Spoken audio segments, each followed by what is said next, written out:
Donc oui, je suis journaliste depuis une quinzaine d'années. C'était pas mon métier de départ, donc le chemin de l'initiation, je le connais bien. Comme quoi, tout est possible. Je suis issue d'une grande école de commerce, donc du formatage le plus total. Je suis devenue journaliste après un an de voyage autour du monde. Tout ça pour vous dire que quand je décide, je fais. Et tout se passait très bien dans ma vie jusqu'à ce que je décide de devenir maman. Et je vous raconterai tout à l'heure pourquoi ça a été un chemin initiatique au sens le plus complet du terme. Voilà, donc je suis journaliste, réalisatrice, auteure d'un livre, enfin de plusieurs livres, dont celui dont on vient de parler. Mais voilà, et on s'est rencontrés il n'y a pas longtemps et tout va bien. On s'est rencontrés en fait chez Brigitte Lahaie, on était côte à côte et finalement on a sympathisé. Et puis du coup on s'est dit qu'on avait envie aussi de faire cette conférence ensemble. Alors en fait on va procéder de la façon suivante. Moi je vais commencer pour vous parler donc de l'initiation. Et puis de l'initiation, mais dans l'ensemble de la vie humaine. C'est-à-dire qu'on va essayer de replacer ce qui se passe dans le couple et dans la grossesse dans l'ensemble des initiations d'une vie humaine, selon un point de vue, qui est une proposition.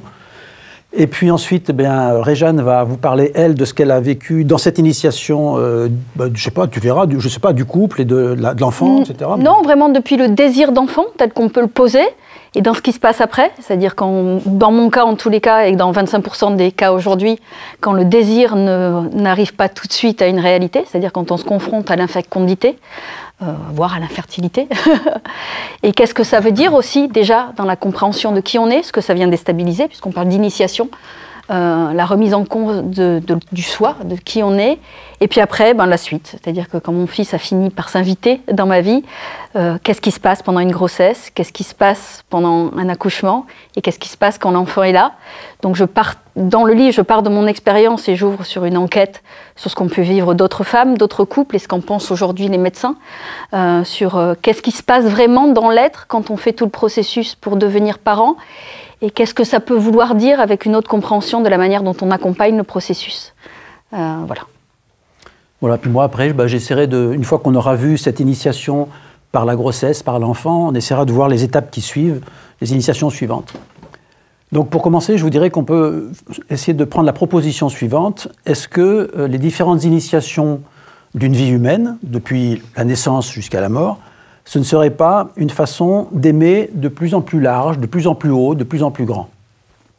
Donc on va essayer de voir si on peut repérer cet amour qui grandit au fil du temps dans les différentes étapes d'une vie humaine. Alors si on commence par la toute première étape qui est la grossesse, c'est vrai que c'est difficile d'explorer la grossesse, c'est-à-dire d'explorer en ce sens de savoir ce qui se passe, non pas pour la femme, mais pour l'enfant. Connaître ce que vit l'enfant pendant la vie intra-utérine, c'est assez complexe, mais actuellement, il y a pas mal d'auteurs qui ont travaillé là-dessus, et on peut commencer à s'en faire une idée. Alors je ne dis pas que cette idée, elle est indiscutable, elle peut être débattue, mais on peut déjà se faire, avoir des repères pour savoir qu'est-ce qui se passe dans la vie intra-utérine. Et on peut prendre ces repères à partir de l'étude de la psychologie des profondeurs, de la psychologie telle que fonctionne l'humain actuellement, de la médecine aussi. L'obstétrique dit des choses très intéressantes sur la fusion mère-enfant, etc. Qu'est-ce qu'on sait d'un point de vue, pour résumer ça de façon simple? Il semble bien que l'enfant vit dans la vie intra-utérine un amour-fusion.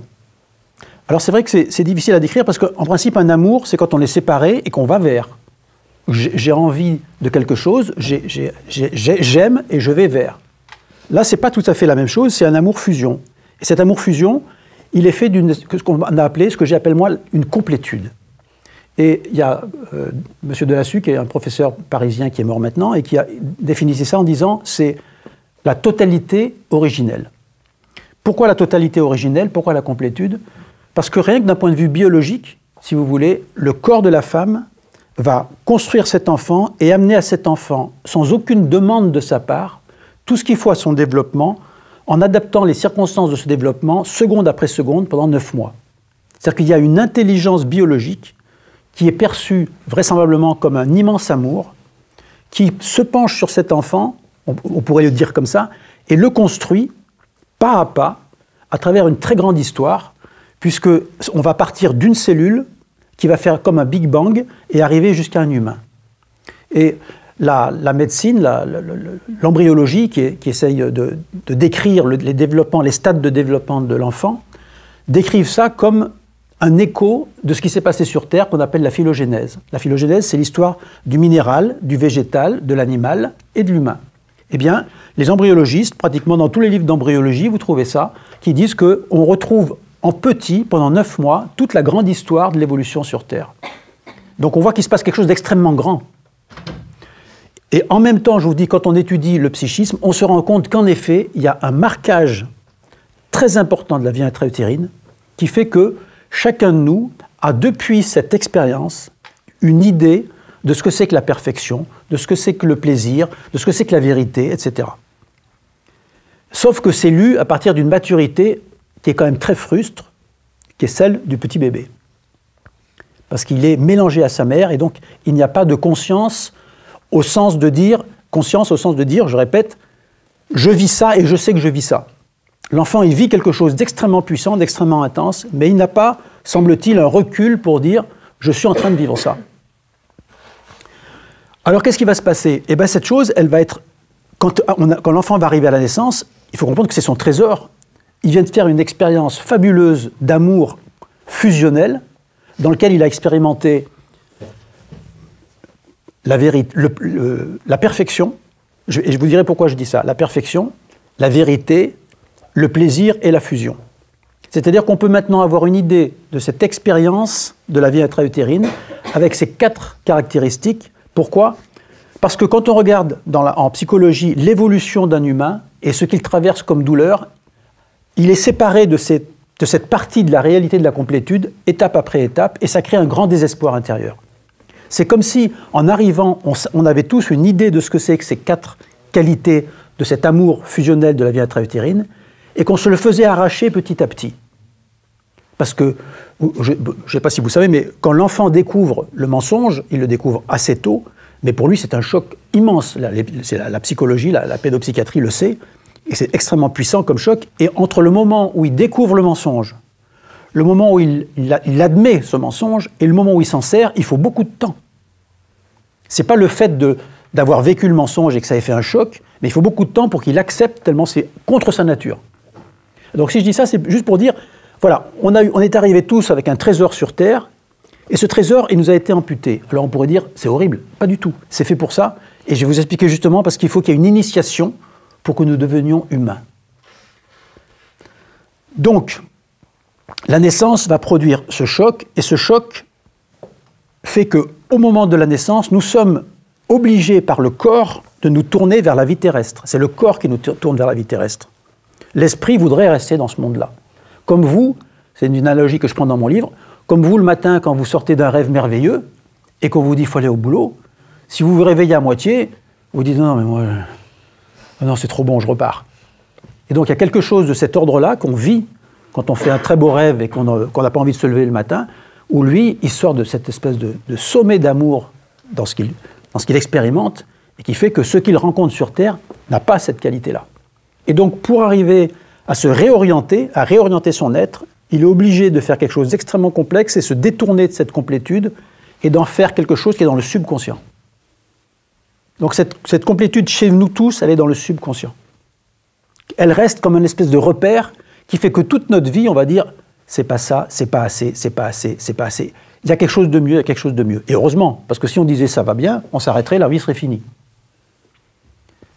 Si, une fois que l'enfant, à la fin de la petite enfance, il est capable de parler et rencontrer sa mère, de marcher vers maman, de parler et d'appeler maman, si, quand il rencontre cette maman, il rencontrait la maman qui a la qualité de celle qu'il a construite, sa vie s'arrêterait puisqu'il a trouvé ce qu'il avait perdu. Il faut bien qu'il soit insatisfait, donc pour vous montrer que ce qui nous paraît quelquefois négatif n'est pas négatif. Et donc il y a toute une aventure qui commence grâce à cette rupture de la complétude. Ok ? Mais il faut qu'il se sépare, qu'il oublie, c'est pour ça que vous ne vous rappelez pas de votre vie intra-utérine, et il faut qu'il oublie ça, que nous oublions ça, pour pouvoir refaire confiance totalement à la vie et se orienter totalement vers sa maman en pensant que c'est avec elle, ça va bien se passer. Avec elle, j'ai une chance de retrouver ce qu'elle m'a donné dans la vie intra-utérine. Et là, on commence à arriver dans la deuxième étape, qui est l'amour, cette fois-ci, mais l'amour avec une distance. Il y a une douleur de séparation de la naissance, qui fait qu'à partir de là, l'enfant va se tourner vers sa mère. Et je dis vers sa mère parce que c'est assez compliqué à expliquer parce qu'il faut non seulement voir l'étape qui se passe, mais il faut voir la maturité qui lie cette étape. Et la maturité du petit enfant qui sort du ventre de sa mère, il n'a pas la capacité psychique de gérer toutes les informations qui lui arrivent de l'extérieur. Et donc lui, ce qu'il sait viscéralement, cardiaquement, je dirais plutôt, ce qu'il sait du point de vue du cœur, c'est qu'il est séparé de cet être et que c'est dans cet être qu'il a vécu cette complétude. Ça, il le sait. Et que donc c'est vers elle qu'il est orienté. Mais ce ne veut pas dire que le père n'existe pas ou que les autres n'existent pas. Mais ils existent comme passant par la mère. C'est une énergie maternelle dans laquelle il y a le père, dans laquelle il y a tout le reste. Et c'est après que ça va se séparer. Sa maturité va lui permettre de discerner, dans le passage à l'enfance, ce qui est papa, ce qui est maman, et de se rendre compte, mais on va le voir après ça. D'accord ? Donc, il y a un manque, depuis la naissance, qui va produire une initiation. Et ce qui produit cette initiation, après cette expérience fondamentale de cet amour-fusion, c'est l'amour de la mère. Cet amour de la mère va faire que, par cette séparation, il veut à tout prix rejoindre cette mère, et il va donc apprendre deux choses essentielles sur Terre, à parler et à marcher. Première initiation obligatoire, sur Terre. La précédente, elle est obligatoire, c'est la vie intra-utérine, celle-là, elle est originelle.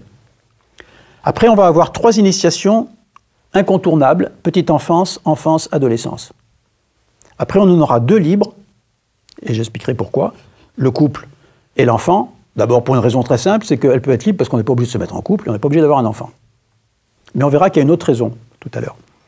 Donc, après cette expérience, première initiation, il faut que je rejoigne maman pour sauver ma vie et au passage, j'apprends à parler et à marcher. Mais il faut comprendre que le moteur, c'est l'amour. Et ça, toute l'étude de la psychologie du petit enfant le sait. C'est-à-dire que si vous donnez à un enfant, il y a des exemples dans les orphelinats, vous donnez à un enfant tout ce qu'il faut pour manger, vous lui donnez à manger, s'il n'a pas l'amour de sa mère ou l'amour d'une figure maternelle ou quelqu'un qui dit des mots d'amour, qui caresse, qui regarde amoureusement, il meurt. Il ne mangera pas. On voit ça dans les films, quelquefois dans les films très anciens ou dans le film Logsy, si vous l'avez vu, qui est un magnifique film sur la toute petite enfance et sur l'enfance. C'est un truc à voir, Logsy, parce qu'on voit vraiment comment on peut s'occuper concrètement d'un enfant. Mais on voit bien que s'il n'y a pas cet amour, tout le reste est impossible. La première nourriture du petit enfant, c'est l'amour. Et cet amour va lui faire non seulement apprendre à parler et à marcher, mais une chose incroyable, c'est différer ses instincts. Parce qu'au départ, le petit enfant, quand il arrive sur Terre, il est dans ses instincts. Il est comme un petit animal, il faut qu'il mange, qu'il dorme, etc. Et dès que cet instinct est insatisfait, il hurle, parce qu'il souffre. Et donc, grâce à l'amour maternel, il va apprendre à différer ses instincts. Donc oui, c'est une véritable initiation. Parce qu'entre l'animal, je parle sauvage, et l'humain, nous, on sait différer nos instincts. Grâce à l'amour que porte l'animal domestiqué à l'humain, il va aussi différer ses instincts, mais les autres animaux ne diffèrent pas leurs instincts. L'instinct les met en route et ils vont satisfaire leur instinct. Donc ce que j'essaie de bien vous montrer, parce que c'est là où ça se voit le mieux, c'est que ce qui est moteur de cette étape, c'est l'amour. Autrement, l'enfant meurt s'il n'a pas cet amour. Ou une figure de remplacement, ou ce que vous voulez. Ça va avec ça? Donc on va arriver à la deuxième expérience obligatoire, c'est l'enfance. Et je vous dis, là, l'enfance, lui, il a déjà découvert un peu le temps et un peu l'espace. Le premier moment où l'enfant rentre dans l'espace et dans le temps, c'est pendant l'accouchement. Peut-être qu'on en parlera un petit peu, je ne sais pas. Mais vous, dans vos rêves, si vous êtes dans vos rêves, vous ne savez pas, vous ne voyez pas le temps. L'espace, vous pouvez me dire, si, je vois des images, vous voyez des images, mais vous n'avez pas bien la notion de l'espace parce qu'il faudrait vous déplacer dans le rêve. Et dans le rêve, on vole, on ne se déplace pas, enfin, on ne se sent pas marcher, le corps n'est pas mis en mouvement dans le rêve. Un peu, parce que si vous pouvez réveiller votre conjoint parce que vous hurlez, mais de plaisir peut-être, si c'est un beau rêve, mais bon. Donc il y a quelque chose au niveau de cette maturité qui fait sa route, qui fait que à la fin de la petite enfance, l'enfant arrive en contact de cette mère, parce qu'il sait parler, marcher, il a différé ses instincts, et il a une insatisfaction qui va le mettre en route vers la suite. Et la suite, c'est parce que ses organes d'essence, sa capacité à percevoir s'est agrandie, il discerne qu'il y a maman, et puis autour de maman, il y a d'autres amours. C'est ça qui compte, c'est qu'il y a d'autres amours. C'est pas le fait qu'il y ait des gens autour, ils s'en foutent. C'est que maman n'est plus que maman et lui. Alors que dans la grossesse, c'était que maman et lui. Donc il y avait un certain, j'allais dire égoïsme, mais le terme est faux. C'est qu'il est centré sur lui, oui, je vais vous le dire comme ça, parce que lui et maman, c'est une seule chose, c'est-à-dire que lui et les qualités de cette mère dans la grossesse, qui est la complétude, Il n'est pas en contact avec la mère qui a un prénom dans la grossesse. Il est en contact avec la vie à l'œuvre en train de le construire. La femme porteuse de la capacité de faire la vie. C'est une dimension extrêmement élevée de la femme, qui est une réalité, mais qu'on a un petit peu laissé de côté en pensant qu'on avait tous un prénom avec nos qualités, nos défauts. Mais lui, il n'est pas en contact avec ça dans la vie intra-utérine. Il est en contact avec l'incroyable chose qui est une femme en train de construire la vie dans son ventre. Et c'est la plus belle expérience qui soit. Mais c'est sûr que quand il arrive à la fin de la petite enfance, il a une maturité qui fait qu'il voit les amours autour, et puis qu'aussi, il voit que cet être ne va pas lui donner ce qu'il cherche. Et comme le monde s'est agrandi, il va partir à la conquête d'autres amours, en gardant maman, bien sûr. Mais comme si ces autres amours pouvaient peut-être amener ce qu'il manque à ce qu'il a ramené dans ce subconscient de la complétude. Vous comprenez ça? Et donc, il va organiser ses amours avec papa, avec les frères et sœurs, etc. C'est-à-dire que maintenant, il n'y a plus que lui et maman, comme je viens de vous le dire qu'il a vécu dans la vie intra-utérine. Tout d'un coup, il découvre, et c'est un choc, qu'entre lui et maman, il y a du monde, et qu'il faut faire un contact avec ces êtres-là. Oui, j'ai oublié une petite chose tout à l'heure, je me suis un peu perdu. En fait, je vous disais que dans la vie intra-utérine, il est parti de maman. Et maman, c'est la complétude. Donc il est en même temps porteur du trésor, et en même temps, il est le trésor. Puisque sa vie, c'est ça. Son expérience, c'est la complétude. Donc en même temps, il est cette expérience, en même temps, il est ce trésor. Et donc, il est le centre du monde, puisque c'est la plus belle chose qui existe. Vous comprenez ça? C'est pour ça que j'ai dit, je suis parti sur égoïsme. C'est pas de l'égoïsme. C'est une perception d'une expérience qui dit, ce que j'ai vécu fondu à cet aspect de maman, c'est tellement magnifique, c'est tellement beau, c'est tellement incroyable, que ça c'est précieux. Et donc, puisque j'ai vécu ça, je suis précieux. Mais c'est pas je suis précieux en tant qu'égoïsme, oui. Mais il est le centre du monde, quand même. Et il va falloir petit à petit lui apprendre que... Pas tout à fait. Que, en effet, et là c'est ce qui se passe, c'est qu'il n'est pas le centre du monde, parce que maman a d'autres amours que lui. Et donc, il va rentrer dans une deuxième initiation, qui est l'initiation d'un premier groupe familial. C'est-à-dire qu'il y a une première petite société qui s'appelle la famille, et dans cette société, il faut faire des alliances, il faut faire des amours, il faut s'organiser, il faut avoir une place. Et son prénom va définir une place, celui qui fait ci, celui qui fait ça. Et donc il va, cette fois-ci, grandir dans sa capacité à aimer. Et quand je dis capacité à aimer, ça ne veut pas dire qu'il n'y a pas des problèmes. Hein. Il y a des problèmes avec maman, il y a des problèmes tout le long, de toute façon. Mais c'est cet amour qu'il va falloir faire grandir en rentrant dans cette famille. Et donc on va organiser sa vie à l'intérieur de cette famille. Et tout à l'heure, avant cette conférence, on en parlait un petit peu, et je disais que ce qui est très important dans cette étape-là, c'est qu'il faut leur apprendre les règles, petit à petit. C'est-à-dire qu'il y a une maladie en France actuellement, et dans pas mal de pays, qui est l'enfant roi. Mais l'enfant roi qui n'a pas de règles et qu'on laisse faire comme ça, il n'est pas adapté à la société. Il y avait peut-être avant une façon tout à fait, j'allais dire, désastreuse de s'occuper des enfants, en pensant que c'était des tyrans qu'il fallait dompter. Et ça, c'est les années 50, et jusqu'à il n'y a pas si longtemps que ça. Mais entre cette aberration qui est de penser qu'il faut le dompter un enfant, et le fait que, après la petite enfance, où il faut tout leur laisser faire, parce qu'il n'y a pas d'autre moyen, et puis c'est comme ça qu'il faut faire, après, il faut quand même commencer à leur donner, qu'ils apprennent les règles. Parce qu'autrement, ils vont être désadaptés à la vie courante, à la vie humaine, et ça va être très douloureux pour eux. Et moi, j'en vois plein qui sont désadaptés. Parce qu'ils n'ont pas eu cette structuration de dire, il faut quand même qu'il y ait quelque chose qui leur apprenne les règles. Donc, dans l'enfance, cette fois-ci, il y a une nouvelle initiation, c'est apprendre à respecter les règles d'une société humaine dans laquelle on va vivre, dans laquelle on va essayer de bien vivre et de bien s'épanouir. Ça, c'est, après l'originelle de la vie intra-utérine et celle de la petite enfance, c'est un amour plus grand, puisqu'il s'est agrandi à la famille. Mais ensuite, il y en a un troisième qui va arriver avec l'adolescence, c'est que l'adolescence, dans la perception de l'adolescent, tout d'un coup, la famille est devenue étouffante au sens qu'il a la certitude que dans cette famille, il ne pourra pas trouver cet amour originel qu'il a au fond de son subconscient. Vous comprenez ça? Puis il y a d'autres choses qui se passent aussi. Mais bon, je ne vais pas rentrer dans les détails, ça prendrait trop de temps. Mais il y a bien sûr les phénomènes de la puberté, mais ça ne suffit pas, la puberté. Il faut qu'il y ait en face de ça une maturation psychique.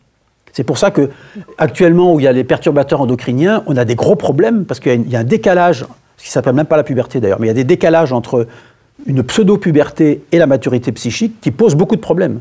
Donc il faut qu'il y ait une concordance des deux. Et donc il y a une maturité psychique et une expérience psychique qui va faire qu'à un moment, eh bien, il va se détourner de la famille, ce qui ne veut pas dire qu'il n'aime pas la famille, pour s'orienter à un amour encore plus grand, c'est le monde qui s'ouvre. Pour l'adolescent, le monde s'ouvre. Même s'il va rencontrer les plus proches, c'est-à-dire à l'école, etc., le monde des amis, d'une nouvelle famille avec les copains ou les copines, et puis le monde de l'autre sexe, bien sûr. Et que dans l'esprit de l'adolescent, bien sûr, on parle du monde entier. Et d'ailleurs, quand ils vont être un peu plus grands, que ça va être possible, ils auront envie de voyager, d'aller voir d'autres choses, etc., parce que le monde est à notre disposition. Même si ce n'est pas vrai dans le concret, tu ne peux pas aller n'importe où, psychiquement, c'est comme ça. Donc vous voyez que, tout d'un coup, le fait de percevoir, d'abord, dans une seule direction, maman, ensuite de percevoir autour de maman tout ce qui gravite autour, et puis tout d'un coup, que ça grandit encore à travers le monde, alors on peut aimer, on pourrait aimer, et donc on va faire plein d'expériences amoureuses, d'ailleurs, et puis de copains, qui vont nous bouleverser, parce qu'on va avoir des grands désespoirs amoureux, qui vont nous apprendre aussi une maturité, qui est une véritable initiation. Les désespoirs amoureux, c'est une initiation extrêmement importante. Pourquoi? Parce que là, quand ils ont un désespoir amoureux, ils ont le sentiment qu'avec celui-là ou avec celle-là, ils allaient retrouver cette complétude, et tout d'un coup, on leur dit, lui ou elle s'en va. Et là, perdre la complétude, dans le subconscient, il n'y a pas pire. Et donc, ils sont prêts à mourir, puisqu'ils perdent l'essentiel. À quoi sert le désespoir amoureux? Survivre. On survit une fois, alors du coup on devient un peu indépendant, on dit bon alors je suis pas mort, parce qu'on croyait qu'on allait mourir, du fait qu'on perdait la complétude. Et puis on s'aperçoit qu'on a survécu. Et donc on peut se remettre d'un amour avec le prince charmant ou la princesse charmante, et celui avec qui on avait une espèce de fusion, on espérait une fusion, bah oui, je vous ai bien dit, la complétude, il y avait fusion. Il y avait fusion, il y avait amour, il y avait vérité. Vous savez, on pense toujours que dans le couple, on n'aura pas besoin de se parler, on va tellement bien se comprendre, on est des âmes sœurs, il n'y a pas besoin de se parler. Et puis on va s'aimer, puis on va avoir du plaisir ensemble. Oui, nos parents, ils n'ont pas réussi, mais nous, on va s'éclater. Mais ils n'ont rien compris, les autres. Nous, on va s'aimer, mais c'est simple quand même. Non? Un peu? Hein, c'est ça? Bah oui, on est bien d'accord, c'est tout ça. Sauf qu'après, on s'aperçoit que c'est pas si simple. Donc il y a une initiation, à ce moment-là, c'est être capable d'aimer au dehors de la famille, et c'est très compliqué pour un adolescent. C'est très compliqué. C'est pour ça que, en passant, je dis qu'il ne faut surtout pas que les parents se braquent parce qu'ils se construisent avec des valeurs différentes des nôtres. Ils ne peuvent pas faire autrement. S'ils continuent à rester avec les règles de la famille, ils n'auront pas d'indépendance. Et comme ils ne connaissent pas leurs propres valeurs, la chose la plus simple à faire, c'est de prendre des valeurs qui sont contre. Au moins, ça, c'est facile. Il y avait ça, on fait l'inverse. Donc, et moi, je trouve qu'ils sont très sympas. Ils prennent les habits, ils prennent la musique, ils prennent la politique si on en fait. Moi, ils ne sont pas plus, j'en faisais pas. Donc ils prennent 2-3 trucs qui nous agacent, mais ça ne devrait pas, parce que ce n'est pas très important. Parce qu'il faut qu'ils se construisent. Et ils peuvent se construire que contre au début. Puis après, ils vont se construire différemment. Et donc ça, il faut bien le comprendre en tant que parent, parce que si à cette époque-là, on se braque, au moment où ils vont être en perdition, parce qu'ils auront des désespoirs amoureux, eh ben, ils n'auront pas quelqu'un qui va venir se consoler, ils n'auront pas quelqu'un qui va les entendre, qui va les accueillir, et qui va un peu leur expliquer. Et c'est pour ça qu'il y a autant, enfin c'est une des raisons qui fait qu'il y a autant de suicides d'adolescents, c'est qu'au moment où ils sont en désespoir, il n'y a pas de support. Et c'est les parents qui doivent garder ce support en disant « il me fait des caprices, il me fait ci, d'accord, c'est compliqué, ben, j'en sais, j'en ai eu 3. » Mais il faut passer par-dessus ça et continuer à garder des liens, parce que c'est ces liens qui feront qu'au moment où ils seront un peu perdus, ils reviendront. Pour se récupérer, et après ils diront de nouveau du mal de nous, c'est pas grave, et ils repartiront, ils diront qu'ils n'ont pas besoin de nous, qu'ils vont faire mieux, il n'y a aucun problème. Si on est capable de l'entendre, il n'y a pas de problème. Si ça nous brusque, alors on perd nous, à ce moment-là, cet amour. Ce qu'il faut comprendre d'ailleurs dans ce sens-là, c'est que là on est en train de parler, on en reparlera aussi avec toi tout à l'heure, on est en train de parler de l'initiation de l'enfant, mais il faut bien comprendre que de ce côté-là, il y a aussi l'initiation des parents qu'on va voir après. C'est-à-dire que les parents, c'est une véritable initiation qu'on va voir. Mais en même temps que cet enfant se développe, les parents doivent être initiés. OK. Donc, l'adolescence, OK.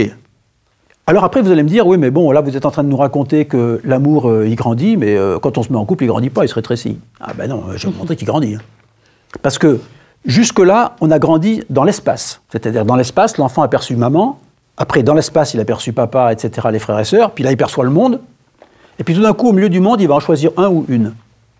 Alors on pourrait dire, comme je viens de le dire, ça rétrécit. Pas du tout, parce que dans le couple, le problème fondamental qu'on va rencontrer, c'est vivre 24 heures sur 24 avec, en principe, un sexe opposé. Mais même si c'est le même sexe, c'est pas très grave. Parce que de toute façon, quand c'est le sexe opposé, déjà, on a dans cette nature différente une complémentarité de perception du monde et de perception de tout, qui est une complémentarité. Seulement, comme chacun croit qu'il a la vérité, il ne voit pas que l'autre est complémentaire. Et donc, on pense que nous, on détient la vérité et que l'autre ne comprend rien dans un couple. Déjà. Et en plus de ça, de toute façon, même si ça, on est arrivé à le dépasser, tant mieux, parfait, il y a un autre truc qui va arriver, c'est que nous avons une personnalité différente. Et la personnalité, c'est quoi? Pour essayer de résumer, c'est que nous avons, les humains, tous un problème. C'est que nous ne percevons pas le monde qui est, nous percevons le monde depuis perturbé, déformé par notre propre histoire. C'est-à-dire que, je vais prendre des exemples très simples à comprendre, une femme qui a fait une fausse couche l'année dernière et qui vient voir le gynécologue, elle a peur de faire une fausse couche, de nouveau, quand elle est enceinte.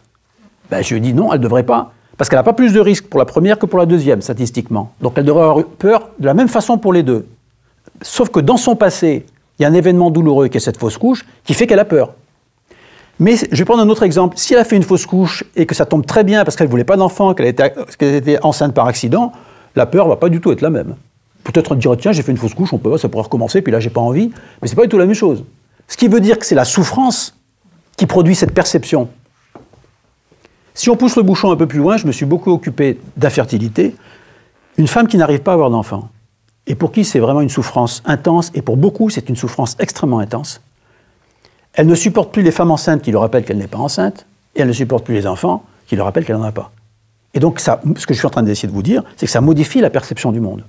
Et donc, je ne vais pas aller plus loin, mais j'essaie de vous faire sentir une chose, c'est que notre perception du monde, à chacun ici, dans cette salle, et partout dans le monde, elle est liée à notre histoire passée, et qu'on ne le sait pas, on ne se rend pas compte. Alors quand on perçoit quelque chose, on croit qu'on perçoit les choses. Alors on va argumenter, réfléchir, discuter, décider et faire des choses. Vous comprenez ça? Mais ces choses, elles sont forcément fausses, puisque ce qu'on a perçu est faux. Si j'agis sur une perception fausse, et que cette perception va produire un enchaînement de pensées, ces pensées vont produire une décision, et cette décision va produire une action. Mais si l'action est issue d'une perception fausse, ben c'est évident que l'action ne va pas être juste, donc elle va poser un problème. Il va me revenir quelque chose qui fait que ça ne marche pas, ce que j'ai proposé, ce que j'ai fait. Et non seulement ça va me créer, moi, une tension en moi, parce que ce que j'ai fait n'est pas lié à la réalité, mais ça va créer, par mauvaise contagion, une douleur dans l'ensemble. Vous comprenez ça? Donc quel problème du couple?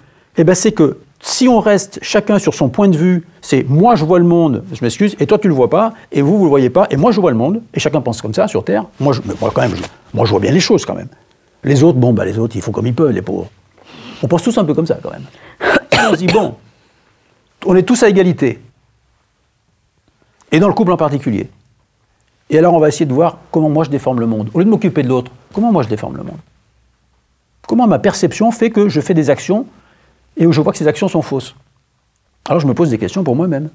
Si je veux que mon couple dure, j'ai une initiation à faire. Au lieu de dire tu, c'est dire de quoi tu souffres? Tu fais pas bien comme il faut. De quoi tu souffres pour dire ça? Qu'est-ce qui se passe dedans? Qu'est-ce qui t'arrive? Qu'est-ce que tu as perçu? Alors on va retrouver des histoires comme cette fausse couche qui fait que maintenant la grossesse est mal vécue, cette infertilité qui fait que des choses sont douloureuses. On va retrouver un passé qui fait un comportement. Alors, si on est en couple 24 heures sur 24, alors on est obligé de le faire, si on veut que ça dure. Et si on est capable de vivre, et c'est là où je vais vous montrer que l'amour a grandi, si on est capable de vivre avec quelqu'un 24 heures sur 24, jamais plus on va vivre avec quelqu'un 24 heures sur 24 sur Terre. Donc les autres, ça va être beaucoup plus facile. On va croiser d'autres façons de voir, d'autres personnalités, mais comme ça ne sera pas 24 heures sur 24, ce sera beaucoup plus facile de percevoir mes douleurs en fonction de cet être, parce que c'est passager, et de voir cet être dans sa douleur. Vous comprenez? Et donc il y a quelque chose qui progresse en conscience. Et ce qui aboutit à quoi? Dans l'idéal, ça aboutirait où si on continue ce chemin? Ça aboutit au fait que quand on regarde l'humain, et qu'on regarde l'humain qui est en colère, l'humain qui dysfonctionne, l'humain qui est violent, l'humain qui est un peu bête, au lieu de s'arrêter à ça, on se dit, de quoi il souffre pour qu'il se comporte comme ça? Comme on l'a fait pour nous-mêmes. Pourquoi tu fais ça, Hugues? Ah, mais tu souffres de ça. Ah, d'accord. Tu perçois depuis ça. Et en apaisant ça, c'est ce que nous faisons à l'Aube dans les enquêtes, en apaisant l'origine des choses, il y a quelque chose qui s'apaise avec soi et avec l'autre. Je ne suis pas trop loin, là, ça va? Je ne sais pas. 9h moins 10, ça va? Je vais m'arrêter là, mais si vous voulez, je vous donnerai des exemples après, si on a un peu de temps. Parce qu'on va passer maintenant à la suite. Donc, il y a eu dans cet engagement avec un enjeu incroyable, si on veut que ça dure. Et là, on va entrer dans l'expérience. Nous sommes deux, tout va bien. Le bonheur. On passe du temps. Moi, j'avais 23 ans quand j'ai rencontré mon mari. Il en avait 27. Le monde était à nous et il était clair qu'un jour, on aurait un enfant. Voilà. On a laissé le temps passer. On a travaillé. On a fait le tour du monde. J'avais 30 ans. C'était le moment. Jusque-là, j'ai décidé, j'ai fait. Toute ma vie, ça a été ça. Comme beaucoup de femmes de ma génération, j'ai appris à être indépendante. J'ai appris à maîtriser les choses. Donc je décide, on a décidé d'avoir un enfant. Laurent Gounel, dans le préface de mon livre, dit ça. On a une voiture, on a un job, on a des amis, on a des loisirs. Et si on avait un enfant? Sauf que là, on saute à autre chose. Est-ce que la vie se veut? Ou est-ce que le processus est plus complexe?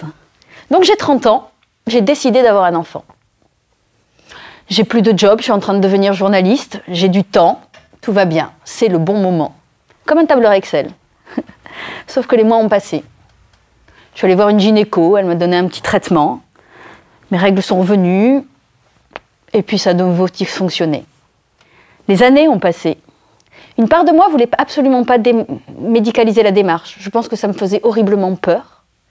Et je pense qu'une part de moi refusait d'accepter que je puisse être défaillante. Et tu l'as dit tout à l'heure, psychiquement, c'est difficile. Parce que on se dit aujourd'hui, homme, femme, hein, ça n'a pas beaucoup d'importance, on est ce qu'on est. Sauf qu'identitairement, c'est quand même très dur de se dire « je ne suis pas capable de faire un enfant ». Est-ce que je suis vraiment une femme? Et ça, soit on arrive à l'exprimer, et tant mieux, et on sait où l'exprimer, parce que papa, maman, c'est pas facile, le conjoint, c'est pas facile, les copines, si elles ont des gamins, c'est juste horrible. On dépose où cette parole? Moi, j'ai fui les gynécos. Le temps passé, je n'avais pas d'enfant, je ne voulais pas les médicaliser la démarche. Je ne savais plus. Donc, je me tairais. Et je pense que la situation aurait pu continuer longtemps. Je pense qu'on avait fait un peu le deuil de ce truc. Quand il y a 8 ans, 2 événements concomitants se sont passés. Un ami nous a recommandé un grand spécialiste de la fertilité à Paris, qu'il avait comme client sur autre chose, et nous a dit c'est vraiment un homme phénoménal. Allez le voir, il est chouette humainement. J'ai accepté d'y aller. On a fait les tests, et 3 mois plus tard, presque à mon soulagement, il m'a dit « Vous avez 2 solutions, adopter ou adopter. À la limite, aller en Espagne pour tester un don d'ovocytes, mais histoire de dire que vous êtes allé jusqu'au bout de la démarche. Vu vos taux de réserve ovarienne, c'est comme ça qu'on dit, votre âge et la durée de votre infertilité, n'allez pas vous lancer dans des processus de FIV, ça ne marchera pas. » Et je crois qu'au fond, j'étais soulagée qu'on ait enfin quelque chose, on allait pouvoir passer à autre chose. Dans le même temps, à l'époque, je faisais beaucoup de grands reportages en Inde. J'étais partie pour 1 mois et mon mari m'accompagnait. Et on a décidé, on était au Kerala, donc au sud de l'Inde, et on a décidé de se faire une cure ayurvédique. Alors l'ayurveda, c'est une des médecines traditionnelles indiennes. Alors je ne suis pas là du tout pour vendre l'ayurveda, on en reparlera, hein, mais moi ça a été mon outil. Et on y allait comme des occidentaux fatigués qui avaient envie de se faire papouiller au soleil, 4 ou 5 jours, pas plus. J'y connaissais rien. Je ne suis pas issue du tout des médecines traditionnelles. Je viens d'une famille vraiment très classique. On allait chez le médecin, on se faisait vacciner, on ne prenait pas d'homéopathie. C'était le seul remède un peu bizarre dont parlait mon père, qui était pied noir, c'était un peu d'anisette sur la tête. Mais personne n'a vérifié que ça marchait. Et donc on a passé 4 jours dans ce centre. Et le premier matin, on nous dit, vous allez voir le médecin. Ah, très bien, d'accord. C'est pas très bien ce qu'on allait lui raconter. Il me dit, pourquoi vous êtes là? Occidentaux, fatigués, un peu surmenés. Monsieur, mal de dos, un peu chronique. Madame, mal de tête, un peu chronique. Et mon mari lui lâche. Et puis, ça fait 7 ans qu'on se protège plus et on n'a pas d'enfant. On n'en fait pas une maladie. Et là, j'étais furieuse. Comment osait-il livrer notre intimité à un mec qu'on ne connaissait pas depuis 5 minutes? Mais malgré tout, le médecin indien, il a trouvé ça intéressant. Le traitement n'a pas changé. Mais on avait des petites conversations informelles. Le premier truc qu'il m'a dit, c'était si tu veux un enfant, fais-lui une place. Je l'ai regardé en lui disant, mais de quoi tu te mêles? Sauf que cette phrase-là, elle m'a marquée. C'était quoi déjà, psychiquement, intérieurement, pas physiquement, la place que je faisais à cet enfant dans ma vie? J'avais une vie super bien, bien réglée, bien remplie, valorisante. Mais il avait raison. C'était quoi la place? Après, qu'est-ce qu'il a fait d'autre? Il m'a commencé à me parler du couple en me disant « Vous, les Occidentaux, vous mettez pas mal la pression sur ce que ça doit être un couple. Hein. L'homme idéal, hein, il doit être le bon père, le bon amant, le bon compagnon. T'es sûr que tu trouveras? Si tu te poses des questions sur qui sera vraiment le bon père, tu peux chercher longtemps. Hein. » Et un jour, il m'a regardé, je lui disais « Ok, docteur, j'ai compris, on avait passé 4 jours là, j'allais repartir en reportage et on avait pris la décision de revenir encore une dizaine de jours plus tard. » Et je lui dis « Ok, docteur, j'ai tout compris, hein, vos trucs là, mais là, j'ai toujours mal à la tête. » Il m'a regardé, il m'a dit « Qu'est-ce qui te rend si triste ?» J'ai toujours pas la réponse à sa question, mais j'ai éclaté en sanglots. Je suis partie refaire mon reportage et on est revenu 10 jours plus tard. Et on y a passé encore 10 jours et c'était les traitements les mêmes pour tout le monde. Hein. L'Ayurveda, c'est de l'huile, beaucoup d'huile, sur tout le corps, des massages qui sont à peu près soit très doux, très enveloppants, soit un peu plus appuyés sur des points d'énergie. C'était vraiment pas du tout mon monde. Mais c'était agréable. On est rentré en France. Très factuellement, je suis rentrée au bureau et je me suis trouvée avec l'énergie de dire, écoutez, il y a des choses que je fais plus.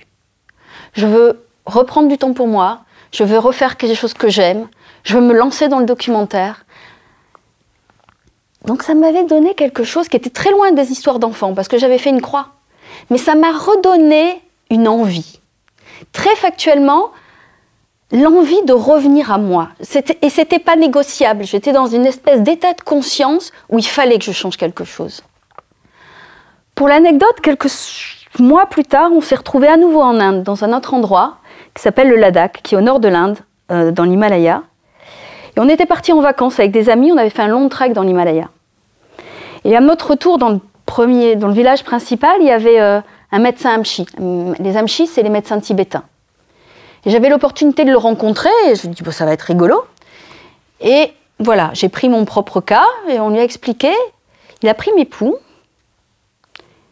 et il m'a dit, mais tu n'as aucun problème physiologique. Ton problème, il est énergétique. J'ai dit, ok, ça ne voulait pas dire grand-chose pour moi. Et là, il m'a dit un truc, il m'a dit, tu sais, dans ton corps, il fait froid. Remange chaud, remange un peu de viande, fais du sport, continue à te faire masser, parce qu'un corps froid à l'intérieur, c'est pas accueillant pour un enfant. Et autant les taux de réserve ovarienne et les taux d'AMH et compagnie, ça ne me parlait pas, c'était hyper abstrait. Ce « il fait froid dans ton corps », je l'ai compris. Là où la vie s'est emmêlée dans la vie au sens supérieur du terme, c'est que le soir même, le village où on était a été victime d'une catastrophe naturelle. Quand on s'est réveillé le lendemain matin, toute une partie du village avait disparu dans une espèce de tornade. Il y avait au moins une centaine de morts. Et dans ces cas-là, on comprend ce que c'est que la vie, au sens le plus primal du terme. C'est-à-dire que c'était plus là. C'était même plus là, c'était là. Et quand je suis rentrée en France, je me suis dit, il faut que j'en fasse quelque chose. Je suis rentrée au boulot, j'ai quitté mon job. Quelques mois plus tard, mon fils, quelques semaines plus tard, j'étais enceinte naturellement. Et là où on rejoint l'idée d'initiation, c'est que ça a complètement bouleversé ma perception de l'être.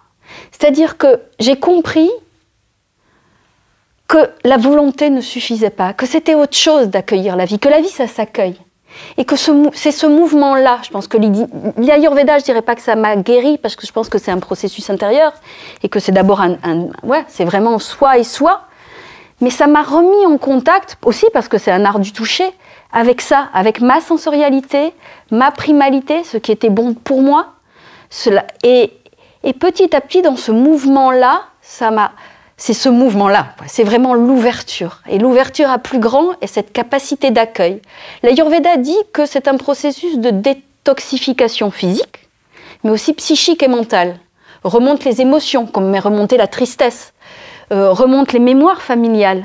Et tout ça, on s'en débarrasse. Et c'est tout ça aussi qui crée des nœuds. Enfin, moi, c'est comme ça que je l'ai compris.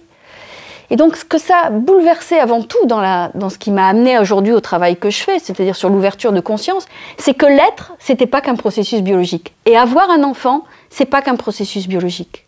C'est prendre en compte la nécessité de se dire, je suis aussi des émotions, je suis aussi des mémoires familiales, peut-être karmiques si on a envie d'aller par là, et que si je prends pas en compte la totalité de mon être dans la capacité d'ouverture à un enfant, ça risque de ne pas fonctionner. Il y a des gens pour qui ça fonctionne très bien. Moi, j'étais de ces femmes qui s'étaient mis tellement de maîtrise, de verrou, que ça ne me fonctionnait pas. Parce qu'une part de mon corps était complètement bloquée sur autre chose. Et je suis allée revoir le médecin qui m'avait prescrit, il m'avait dit que j'aurais jamais d'enfant. Il m'a dit, vous savez, moi, je bosse sur du quantitatif. Le qualitatif, je ne le maîtrise pas. Et la qualité, c'est une histoire d'environnement. Au sens large du terme environnement. Il ne me l'avait pas dit à l'époque. L'environnement, c'est votre mode de vie, votre niveau de stress, votre alimentation, la pollution, tout ça aussi, parce qu'il n'y a pas que nous.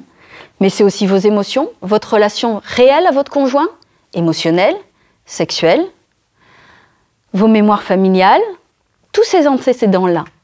Et ça crée un réseau que moi, je ne maîtrise pas. Ça ne veut pas dire qu'il faut forcément, après c'est un débat, est-ce que c'est le rôle de médecin d'alerter là-dessus? Lui, il fait son boulot de spécialiste de la fertilité sur des... ou pas. Il y en a un autre que j'ai revu plus tard et qui, lui, l'intègre aujourd'hui, après 40 ans de FIV. Il dit, bon, ben, moi, j'ai fait du chemin et je sais que quand je ne suis pas moi-même dans l'amour, quand je mets en contact un spermatozoïde et un ovule, peut-être que j'enrayerai le processus. C'est-à-dire que c'est beaucoup plus complexe. Et nous, on fait le geste, mais la vie, on ne la maîtrise pas. Juste, il faut se mettre en capacité d'accueil. Et c'est ce que dit l'Ayurveda. L'Ayurveda dit, on est d'abord une énergie et qui se matérialise petit à petit. Et s'il y a quelque chose qui ne va pas dans le corps, c'est que l'énergie, elle est blessée quelque part. Donc, il faut nettoyer. Pour moi, ça, c'était révolutionnaire. Je ne m'étais jamais pensée comme une énergie. Et qu'on pouvait travailler sur les énergies et pas seulement sur le physiologique. Et il dit, pour attirer un enfant, plus tu nettoies ta propre énergie, plus tu te débarrasses de tes propres toxines physiques, mentales, émotionnelles, plus tu attires à toi une énergie de qualité. Donc fais le job. Et peut-être que c'est ce qui s'est passé. Et peut-être que quand j'ai fait le job, une petite âme quelque part a dit que c'était le moment. Ça, j'en sais rien. Mais en tout cas, ça a été une ouverture au monde qui a été assez extraordinaire. Et qu'il y ait eu l'enfant ou pas, je pense que j'avais quelque chose... Aujourd'hui, je vois des couples, pas forcément réussir à avoir un enfant au final, mais que ce chemin fait grandir à eux-mêmes, parce qu'initiation, c'est un peu ça. C'est à la fois un mouvement de... Ce qui est rigolo dans le mot initiation, c'est que c'est à la fois le début et une fin. C'est s'ouvrir. On commence un chemin, mais on perd aussi quelque chose. Enfin, on ne perd pas, on passe à autre chose. Et que là, pour moi, dans l'arrivée de mon fils, je me suis compris qu'on était plus vaste que ce qu'on imaginait. Et que peut-être ça valait le coup, toi tu rencontres des couples infertiles, de se dire comment je les accompagne un peu plus globalement. Et je travaille aujourd'hui avec des associations de parents infertiles qui commencent à réfléchir. Alors il ne s'agit pas de remplacer, moi j'ai eu un cas un peu exceptionnel, remplacer la PMA par des médecines douces. Mais si ça peut aider, ne serait-ce que sur le stress, c'est-à-dire que le stress, on sait aujourd'hui que ça crée des nœuds encore plus dans le corps. Les processus physiques, plus on est stressé, plus les capacités d'auto-guérison du corps, elles vont... Alors on sait tous qu'on est dans un état de confiance, de bonheur, et c'est sûrement ce qui s'est passé quand j'ai commencé à récupérer ma vie, à refaire du grand reportage, machin. Je respirais à nouveau, quoi. Donc mon corps, il a auto-guéri d'une certaine manière. Tu veux dire quelque chose sur ces histoires de... Non, ce que je trouve très intéressant, c'est... Quand ce que tu développes, c'est l'idée de dire que, voilà, que toi, enfin si j'ai bien compris, hein, que jusque-là tu essayais de tout maîtriser et là qu'on ne maîtrise pas. Je crois que vraiment l'initiation des parents, c'est ça. C'est qu'il faut qu'on sache qu'on ne va pas maîtriser, qu'on va s'adapter, et que cette initiation de savoir s'adapter à ce qui est, plutôt que de vouloir contrôler ce qui est. Et c'est pour ça qu'on ne contrôle pas le sexe. Enfin, si on y arrive, c'est dommage, parce que du coup, on va perdre quelque chose en initiation. On veut à tout prix contrôler le jour de l'accouchement. Ben non, justement, on ne va rien contrôler. On ne sait même pas la personnalité de l'être qui arrive. On ne sait pas les questions. On ne sait rien.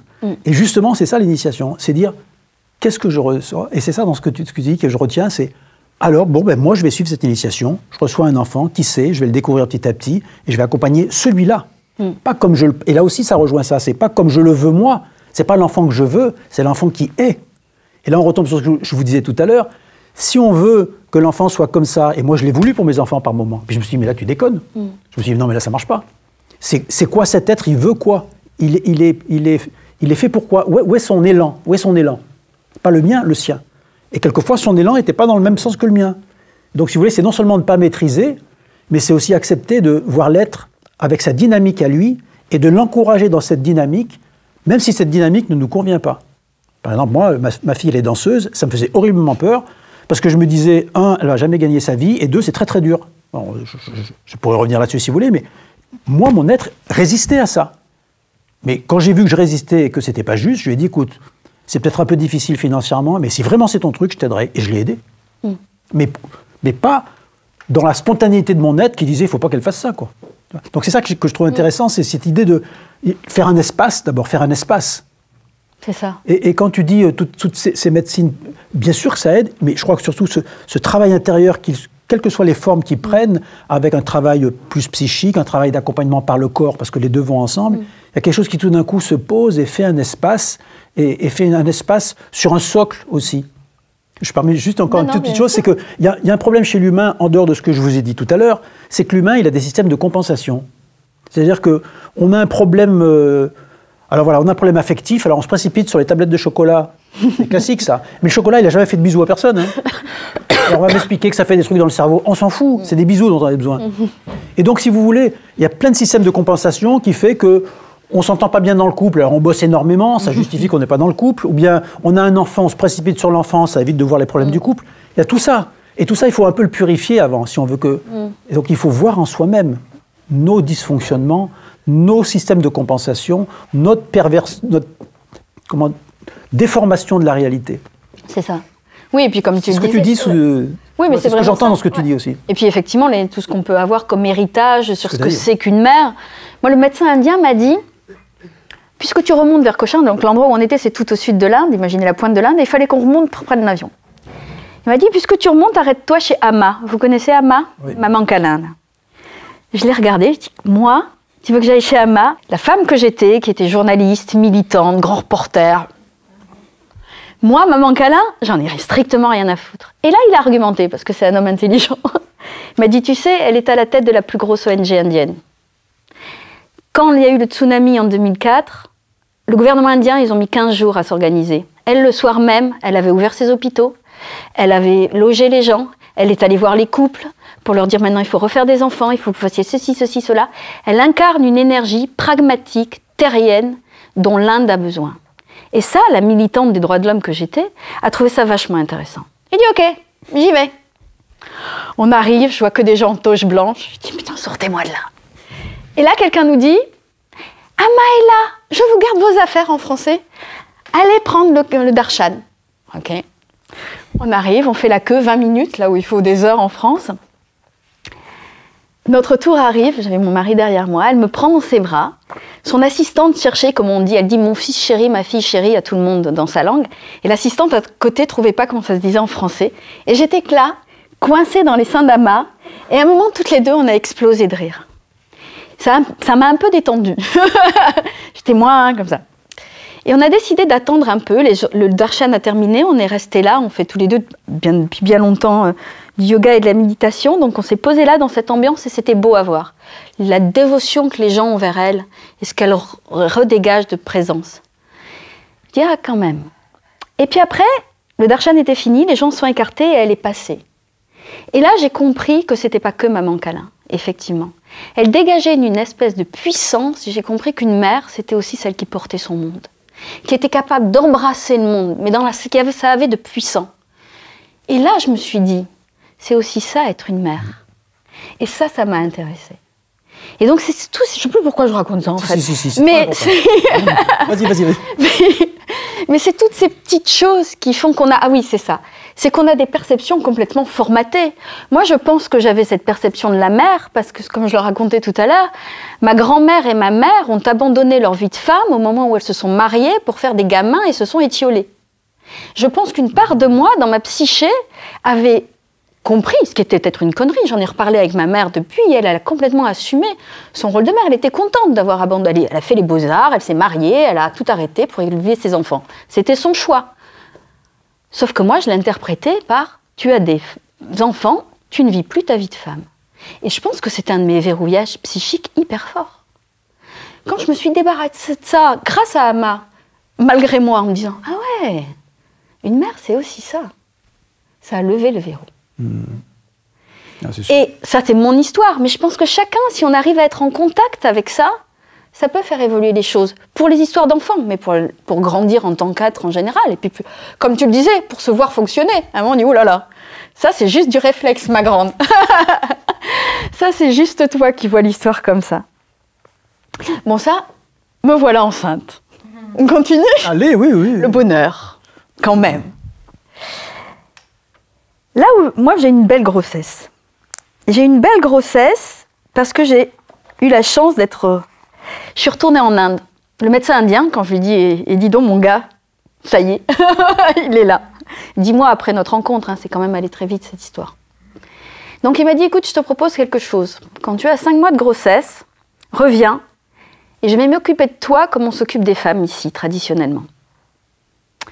Donc j'étais en France, j'étais bien suivie par une gynécologue extrêmement sérieuse, avec les échographies, avec les trucs tous les mois, les taux de machin, les taux de trucs. Mais en fait, j'avais repris ma vie. Ça grandissait dans mon ventre, et puis basta, hein, je faisais des reportages, je faisais ma vie. Et je suis repartie en Inde. Déjà, il me voit arriver, j'avais pratiquement pas de ventre, parce qu'il fallait quand même pas trop que ça déforme ma silhouette. Hein. Ça a grosse peur, hein, dans toutes les femmes que j'ai interrogées pour le livre, la peur de tomber enceinte parce que ça va déformer sa silhouette. Dans les femmes maîtrisantes que nous sommes, c'est pas neutre. Et c'est grave. Ouais, bon. Et il me regarde comme ça, j'ai un grand t-shirt, vraiment. Il me dit, ah, c'est un garçon. Je dis, bah comment tu le sais? Les marqueurs, ma grande, ton énergie n'est pas la même. Tu es plus masculine, tu es plus directe que d'habitude. T'as ta partie droite du corps plus marquée. C'est un garçon. Ce serait une fille, tu serais plus girly que d'habitude. Et ce serait la partie gauche de ton corps qui serait marquée. Ok. Il y a vraiment des trucs que je ne maîtrise pas. Et après, c'est lui qui s'en occupait, là, pour le coup. Tous les matins, j'étais massée. Alors, dans des trucs que lui considère très techniques. On va déboucher les canaux, la galacto, machin, là, pour faciliter l'allaitement. Il m'expliquait tout. On va mettre de l'huile parce que, et c'est là ce que tu rejoins tout à l'heure, la mère et l'enfant sont en complète symbiose. Tes émotions sont ses émotions. Tes mémoires que tu trimbales et que tu vas faire, que tout ressurgit, parce que, on l'a évoqué, mais un psy me disait au moment du livre, vous savez, la grossesse est un moment de transparence psychique. Donc tous les aléas émotionnels, c'est pas juste les hormones peut-être, ça peut être plus identitaire que ça. Remonte à la surface à ce moment-là vos casseroles. Et que c'est à vous de décider ce que vous en faites. Mais peut-être que c'est bien de travailler dessus maintenant, parce que ce que vous travaillez maintenant, c'est autant de moins que vous transmettez à votre enfant. Donc profitez de la période. Et le médecin indien me dit, mais tu sais, c'est pour ça que les femmes indiennes sortent peu quand elles sont enceintes. Ce que j'avais remarqué et que je trouvais extrêmement rétrograde. Il me dit, mais parce qu'elles se protègent. Elles se protègent des influences néfastes du monde extérieur. Elles protègent leur enfant. Elles essaient de le garder le plus possible dans cette énergie de sérénité et déjà de relation à l'enfant. Et l'huile que je te mets sur ton ventre, c'est une couche de protection supplémentaire. Donc c'était pour l'enfant, c'était aussi très bien pour moi. Parce que le suivi du gynéco, alors c'est hyper sécurisant. Et tout le monde est content de savoir que s'il y a un moment, il y a un truc qui ne va pas et qu'on le voit, on peut intervenir en urgence. Mais pour moi, être touchée pendant cette période, sécurisée au sens physique du terme, ça a été une source d'épanouissement énorme. Parce que physiquement, ça s'ancrait vraiment. Je le sentais, je le ressentais. Et j'étais confortée, parce que là encore, tu traverses ça, tu le racontes à qui? Pas à ton gynéco, enfin c'est pas fait pour ça normalement. Ben, et puis, ça devrait, mais ça ne l'est pas. Ou tu vas voir un psy, mais psy tu dis je suis pas malade, je suis enceinte. Oui. Et c'est là-dessus qu'il y a eu un créneau pour les accompagnements complémentaires, parce que ça peut être des espaces de dépôt, au moins d'accueil de la parole, parce qu'il se passe des choses autrement que physiologiques, il se passe des choses émotionnellement, et voilà. Voilà. Donc, je trouvais ça intéressant sur après la réflexion sur comment on accompagne une grossesse et comment on prend conscience de ce qui se joue. Alors sans psychoter, hein, parce que moi il était hors de question que je reste enfermée chez moi, mais savoir que tout ce que je pouvais lier tout de suite avec cet enfant dans mon ventre, que si je vivais un truc pas cool, je pouvais toujours le lui dire. Tu sais là, je vais pas très bien, parce que j'avais compris qu'il ressentait. Et je dis, ah là, je vais me coucher tard, hein, donc je vais faire un peu la fête, quoi que ce soit. Mais nouer ce dialogue. Parce que, subtilement, c'est déjà un dialogue. L'accouchement ? En symbiose. Ouais, symbiose. La symbiose, moi je ne connaissais pas du tout cette façon de savoir si une femme porte un garçon ou une fille, mais je trouve ça très très intéressant, parce que je suis totalement convaincu de la symbiose mère-enfant. C'est-à-dire qu'il y a un mélange physique et psychique. Et d'ailleurs, comme on est assez peu conscient de ce qui se passe à l'intérieur de nous, hommes ou femmes, hein, du coup, ça n'apparaît pas beaucoup, mais on le voit en particulier dans certains accouchements, qu'il y a vraiment quelque chose où on est en communion quand même. Hein. Et donc, ça ne m'étonne pas du tout qu'on puisse, du coup, par des signes, si on connaît bien ça, si on connaît cette symbiose et qu'on en sait en reconnaître les signes, qu'on puisse voir ça. La deuxième chose aussi qui m'intéresse, c'est cette histoire de protection. Et l'idée, comme tu disais, bon, un peu rétrograde, les femmes enceintes, elles ne sortent pas, etc. Mais je crois qu'il faut comprendre le fondamental de cette histoire. C'est que il y a en effet, dans notre vie courante, des agressions psychiques qui ont lieu. Quand on regarde à la télévision toutes les horreurs qui se passent, c'est absolument certain que quand on regarde un film qui est violent, les images persistent en nous un certain temps. Quelquefois le lendemain, quelquefois sur le lendemain. Et ça, c'est une nourriture psychique qui est très mauvaise pour l'être déjà, mais pour l'enfant aussi. Et donc, qu'on se protège, c'est une chose extrêmement importante, ce qui ne veut pas dire se séparer. C'est pas se séparer. Mais de toute façon, quand on a une vie normale, même enceinte, il y a des informations douloureuses qui vont nous arriver. Douloureuses, comme tu l'as très bien dit, de notre propre passé, et ça, c'est la transparence psychique dont tu parles. La transparence psychique, pour moi, je le dis, c'est le travail psychothérapeutique gratuit, offert par la grossesse, qu'on peut faire sans rien payer. Alors, il faut le faire, parce que ça nous apaise. C'est un mouvement d'apaisement avec son passé et avec les acteurs de son passé. Donc ça, c'est vraiment... Donc ça va nous arriver. D'autres informations vont nous arriver douloureuses. Et celles-là, elles sont à traiter. Mais aller regarder des horreurs à la télévision pour prendre une nourriture inadéquate, ben c'est comme si vous preniez dans votre frigidaire des choses qui sont périmées depuis 2 mois.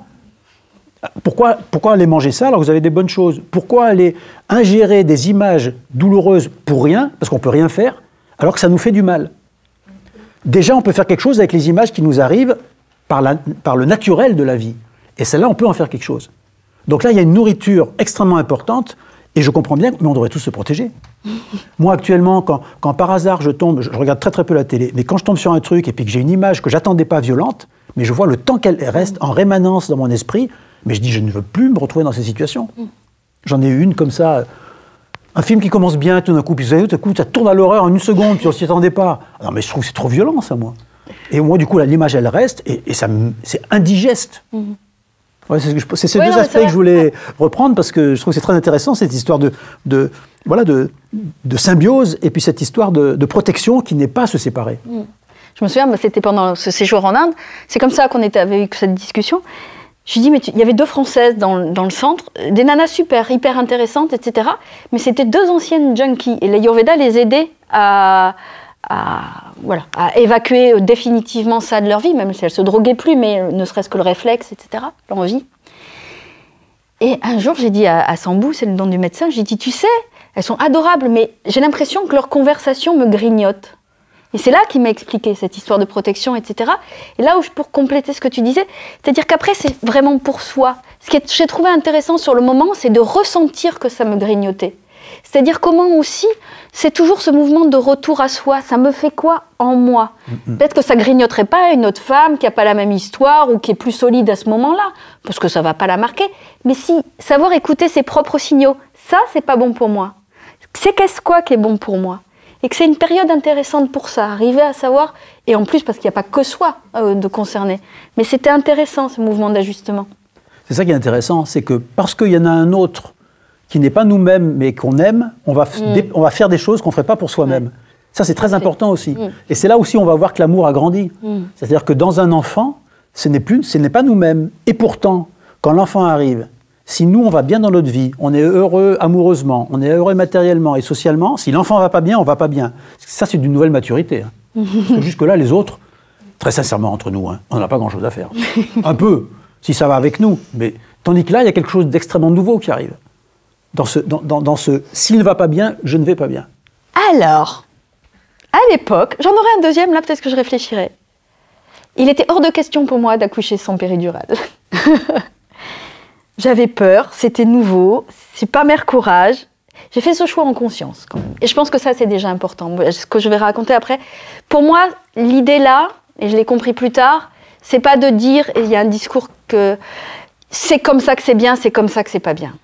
Je pense qu'après, c'est encore ce qu'on vient de se dire, c'est-à-dire c'est quoi qui est bon pour moi maintenant. Et faire le choix, mais le faire en conscience. C'est-à-dire que la péridurale ne m'a pas été imposée par un médecin en me disant « vilaine fille si tu ne la prends pas ». Ça a été mon choix et assumé en tant que tel. Et dans le sens inverse, que quelqu'un souhaite accoucher sans et que le médecin culpabilise, il y a un truc qui ne va pas. Mais moi, l'accouchement s'est bien passé. Il y a eu un truc, et là on rejoint des sujets qui me sont chers, quand même. Au moment où mon fils est sorti, j'ai quitté mon corps. C'est-à-dire qu'à un moment, j'étais en haut, j'étais très bien. Et je voyais une image superbe en bas, ça avait l'air de... Et à un moment en bas, ils ont commencé à paniquer. Et je me suis dit, oulala, je crois qu'il va falloir que je redescende. Oui, il s'énerve. Et effectivement, mon fils est arrivé à ce moment-là, mais bon, pour moi ça veut dire deux choses. Un, tel que je l'ai conscientisé assez vite, c'était que vraiment, c'était le signal qu'il était temps que je renaisse à moi-même.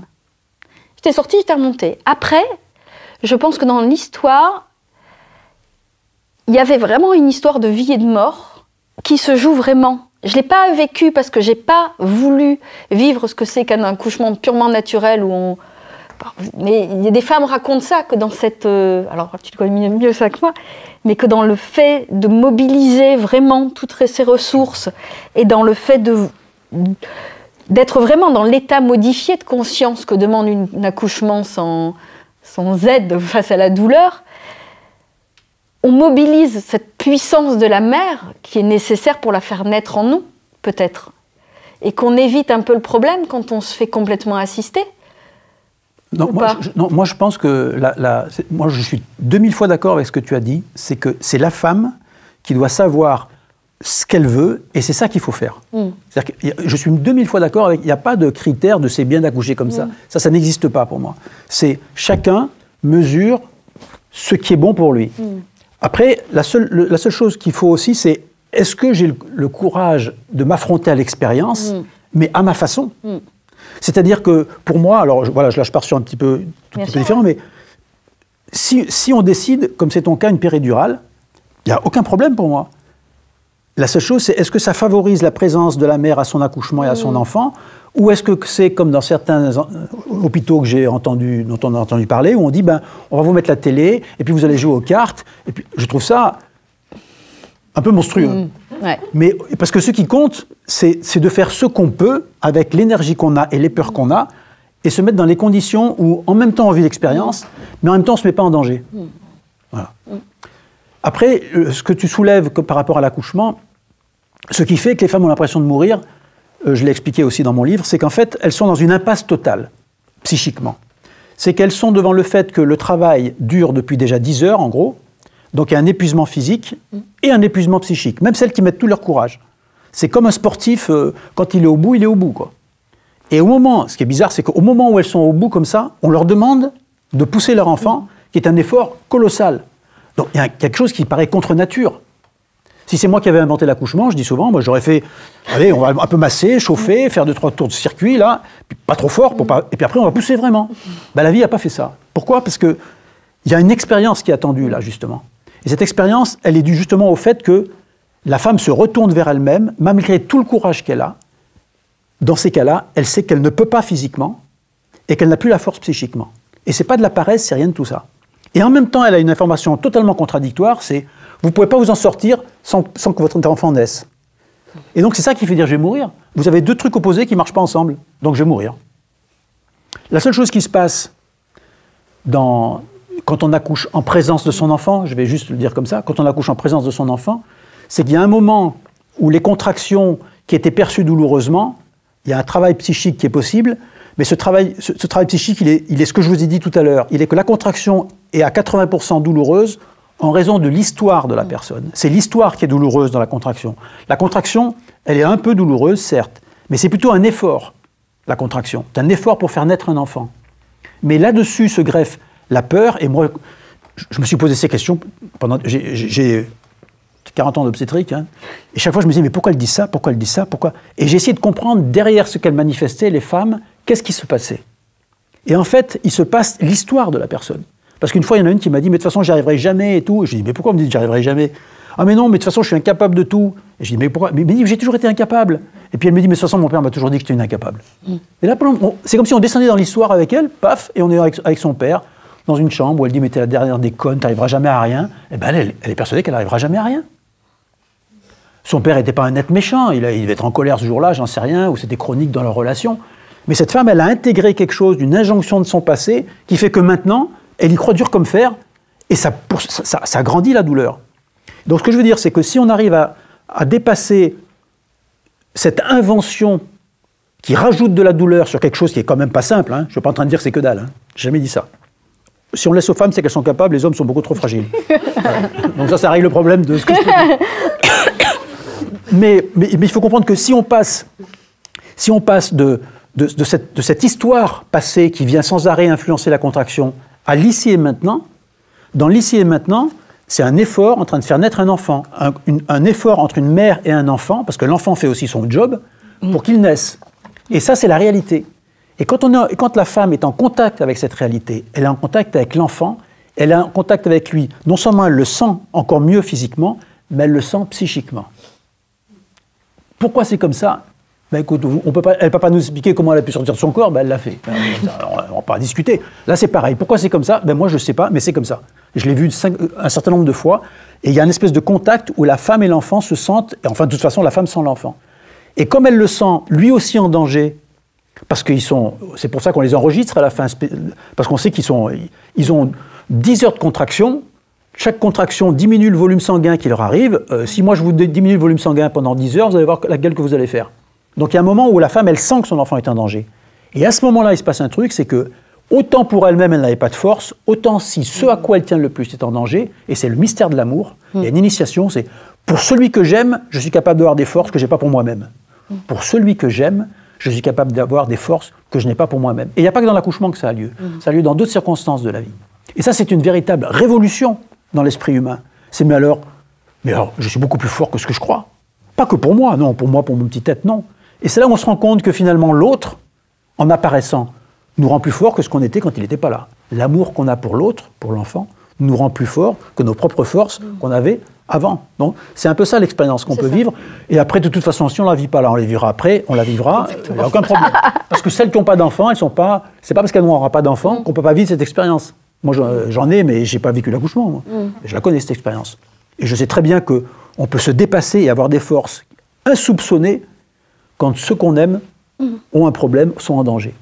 Et c'est ça l'incroyable initiation qu'il y a pour moi à cet instant, si je puis me dire. Mais c'est vraiment ça, c'est-à-dire que nos sociétés ont évacué les rituels de passage dans ce qu'ils pouvaient avoir de plus rock'n'roll, c'est-à-dire mettre des gens, à l'adolescence notamment, dans des situations qui étaient vraiment limites, pour aller chercher des forces insoupçonnées et les mobiliser, affronter le mystère aussi, et récupérer une part de soi, une part de son âme pour grandir, adulte, devenir adulte quand on est ado.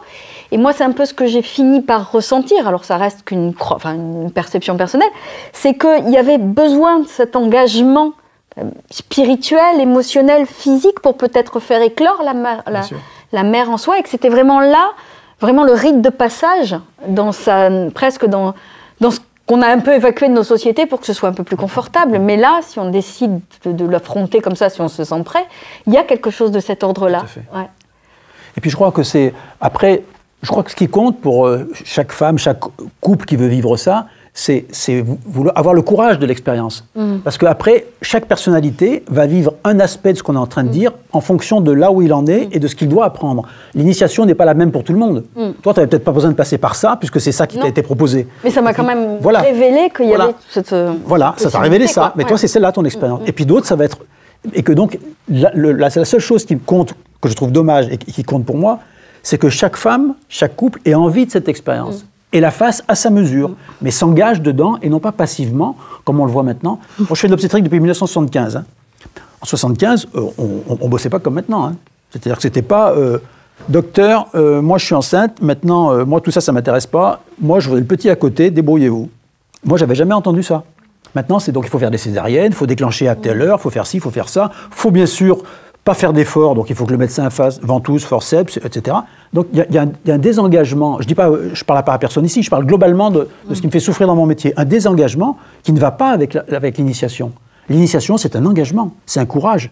C'est, ok, je tiens compte de mes forces et je ne vais pas faire au-delà de mes forces, mais je veux jouer la partie. Je veux jouer la partie. C'est mon accouchement, c'est la naissance de mon enfant, je veux la jouer. Je veux l'expérience.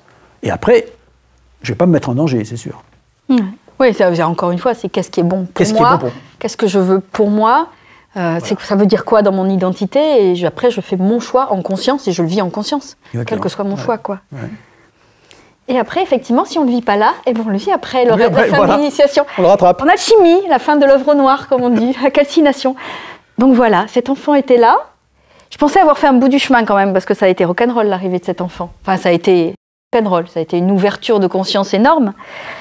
Sauf qu'une part de moi avait décidé qu'il ne changerait pas ma vie.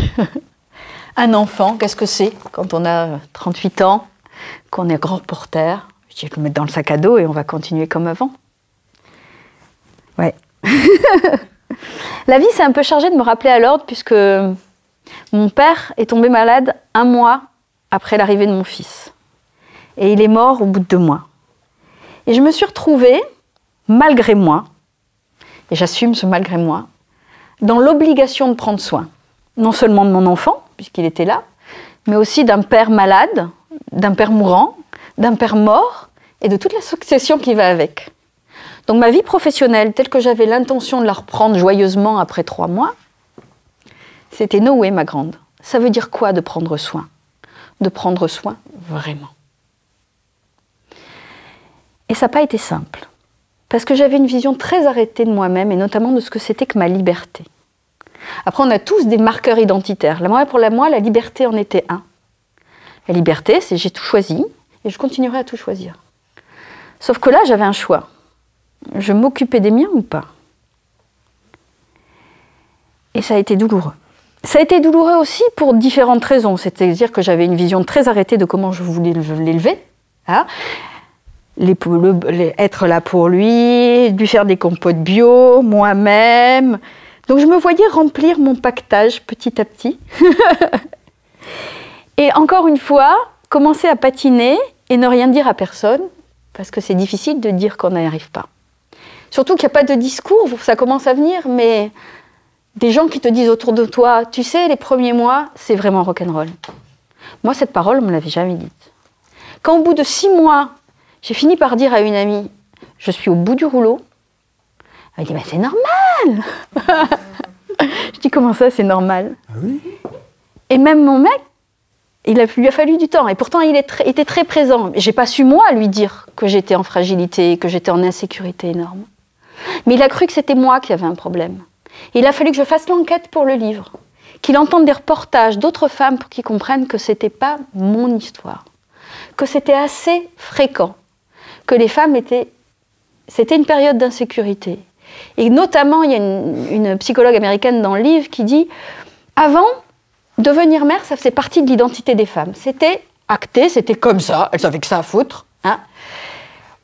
Heureusement, aujourd'hui, on a un panel de choix un peu plus large. Donc on peut devenir mère biologiquement, mais pas être mère émotionnellement. Et quand on se rend compte que c'est pas la même chose, que donner le sein, ça se passe pas forcément bien, qu'on sait pas s'occuper d'un enfant, que pour s'occuper de lui, eh ben peut-être qu'il ne faut pas écouter tout ce qu'on lit dans les livres, ni tous les conseils que nous donnent les belles-mères, qu'on est complètement perdu, et qu'on ne sait pas quoi faire de son instinct, et qu'on ne sait pas quoi faire de l'intuition de l'enfant, etc. Eh bien, c'est pareil. Où est-ce qu'on le dépose, ça? Et ça nous met dans un état d'insécurité énorme. Et c'est pas facile à dire, et encore une fois, moi, ça m'a complètement déstabilisée.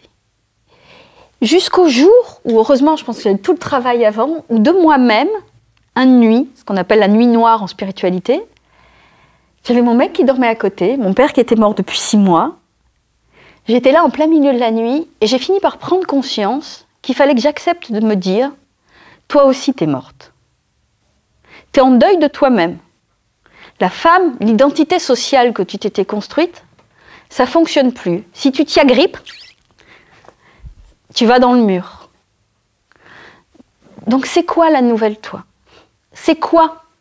Alors j'avais pas la réponse à c'est quoi, mais c'était encore une fois de dire ok, je lâche. Ça c'est plus. Ça reviendra peut-être. Je l'ai compris plus tard, mais sur le moment c'était pas le moment de me dire ça reviendra peut-être.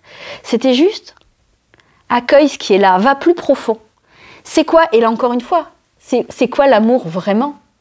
Et c'est où l'amour? C'est encore plus profond. C'est encore plus dans le lâcher-prise, encore plus dans l'accueil surtout. Cette capacité à être là et être dans l'amour le plus inconditionnel. Et que moi, c'est vraiment ça que j'étais venue déposer. C'est-à-dire, ok, accepte. Accepte ce qui est là, tel que c'est, pas tel que tu voulais que ce soit. Et à partir de là, j'ai 2 prises de conscience ce soir-là, alors qu'ils peuvent paraître évidentes pour des tas de gens. Dans ma personnalité, c'était que la douceur était une puissance. Et c'est vraiment ce que ma premier enseignement de cette maternité, c'était que ça ne faisait pas quelqu'un de faible d'être là pour les siens, et de prendre du temps pour soi, et de mettre en sommeil d'autres activités. Ça ne faisait pas de moi une sous-moi. Ça me complétait plutôt que ça m'amenuisait. Et qu'au-delà de l'indépendance, telle que j'avais pu la construire et la revendiquer, je pouvais faire le choix du lien. Et que c'était aussi un choix et un choix de liberté. Et cette prise de conscience, elle a été énorme. Et du coup, c'est que la douceur était une puissance, dans ce que la douceur aussi veut dire de présence à la situation, qu'elle soit bonne ou mauvaise. Mais cette acceptation, cette sensorialité-là, c'est quoi la douceur? C'est pas la faiblesse, c'est pas la niaiserie. C'est une puissance parce que c'est un choix. Et je crois qu'au quotidien, mon fils a 6 ans, c'est rock'n'roll tous les jours.